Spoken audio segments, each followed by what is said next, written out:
Fans, welcome back to episode number 6 of our Winning the Delay series. Today we've got head women's soccer coach Matt Heiser joining us. And Matt, obviously these are unprecedented times as we're doing this video via Zoom is kind of proof of that. But tell us a little bit about how women's soccer has been winning the delay this fall. Well, it's good to see you, Chuck, even if it's over Zoom. Thanks for setting this up. First of all, I think our women's soccer team has had a lot of chance to practice the Zoom experience, so they should be well prepared for their Zoom meetings when they get into their career. Our team has had a few that have been invited to be on campus, through their labs. So we have about 70% of our team is either on campus or in the area, and then another 25–30% are back home. So we've done lots of different things to try to make the most of this time. We've spent a lot of time doing Zoom meetings and trying to learn about each other and just develop as much of a team bond as we possibly can. That's been really our first and primary focus throughout this whole window. We've done a lot of leadership development with different players, and I think that's something that's really starting to pay off with our group. Beyond that, we've had anywhere from 12 to 15 different players that have been able to train in small groups throughout the fall. And that's something I know they were really excited to get back on the field, actually hit a ball with a few other people.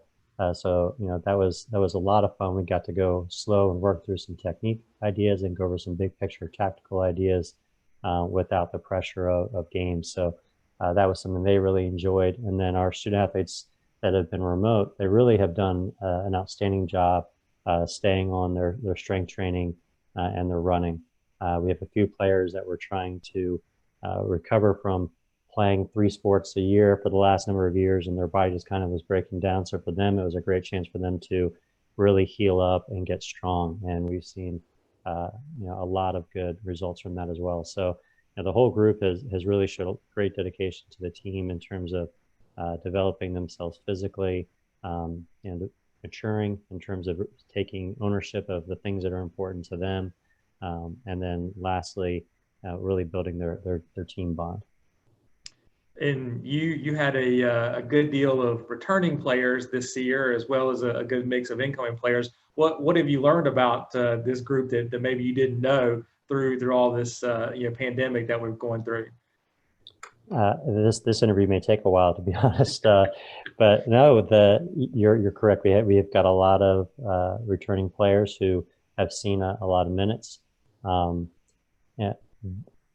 They, with the young people that we've added, they really surprised me how willing they are to step up and share their voice. We have a number of players who are ready to lead both vocally and by example. Number of times when they're turning in their workouts to show what they've done, it's our youngest ones that are getting them in first. And there's a little bit of a competition between some of the juniors and seniors and the freshmen in terms of who's going to get their thing in fast enough, and then the sophomores sneak in and get there before the other 3 classes. So that's really been great to see.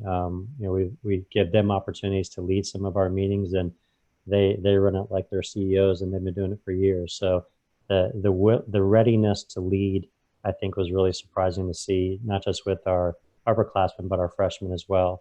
I think the other big surprise was just how ready these young players are to contribute.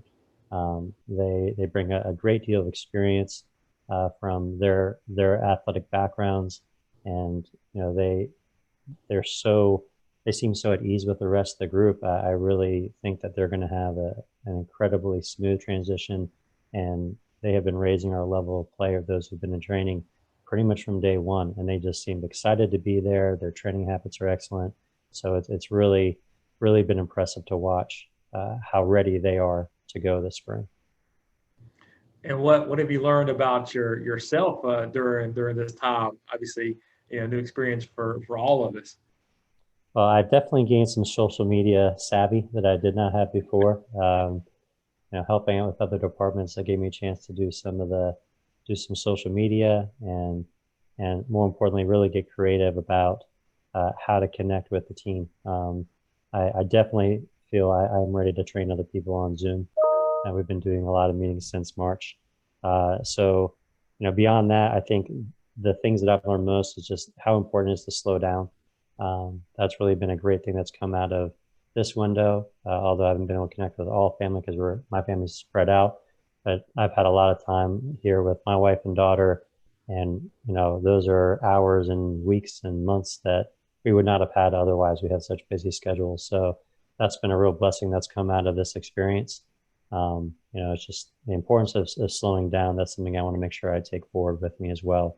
I think, lastly is just how important it is for me to be training, consistently, 3-4 days a week. That really helps me have clarity of mind, and it allows me to, I think, be the best I can be for the people that count on me. So I think that's something I've really picked up and I've really enjoyed throughout this period. Awesome. And, obviously soccer, a fall sport, and that didn't happen this fall. But we're hopeful that we'll have some sort of season in the spring. What kind of things can we expect, in the spring as far as women's soccer goes? Yeah, I think as you described earlier, our team, we are returning a good amount. We also graduated some players that were very important for us, two All-Americans that contribute a lot of goals for us. So we've got some really exciting young players that are ready to come in and play. And we've got older players who have been there a couple of times. They've tasted what it is to go to the national tournament, and I think they've learned some valuable lessons. So for them, I think we have a group that's really ready to lead and share the role and take ownership of their team. They overall are optimistic about us having a spring season. I think really they're super excited to get back on the field and see some different teams.